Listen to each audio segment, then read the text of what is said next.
This is the second short on new observations of interstellar comet 3I Atlas with SPHEREX and JWST. Previous video covered SPHEREX, and here I'm going to take a look at what's new with the JWST observations. JWST near-spec observations with 3I Atlas were made on August 6th. The observations are at similar wavelengths to the ones from SPHEREX, but JWST has better resolution at 0.07 arcseconds per pixel compared to 6 arcseconds per pixel for SPHEREX. It's not a criticism of SPHEREX. The two telescopes are just designed to do two very different jobs. But as you can see in this image comparison, the resolution does make a big difference visually.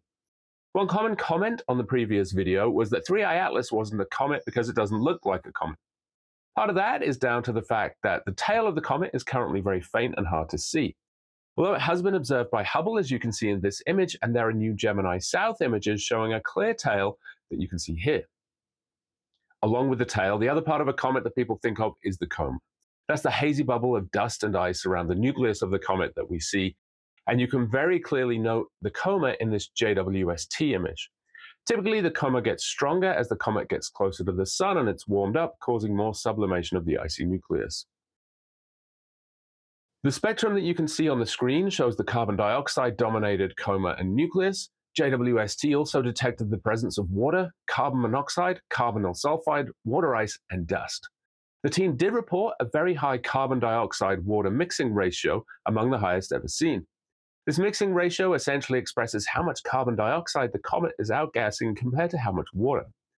The mixing ratio can also vary over time and the location of the comet in the solar system, but the ratio for 3I Atlas is the second highest ever observed. One possible explanation for this is that the comet formed in a carbon dioxide-rich part of its own solar system, giving it a higher than average abundance of CO2. That's the update for JWST. There are lots more observations of the comet planned, and I'll try to keep you all up to date with videos as the results come out. Of course, the biggest question on the last video was whether this is an alien spacecraft. All I can say is that the observations are all consistent with a comet, and there is nothing to suggest that this is anything other than an interstellar comet from another solar system.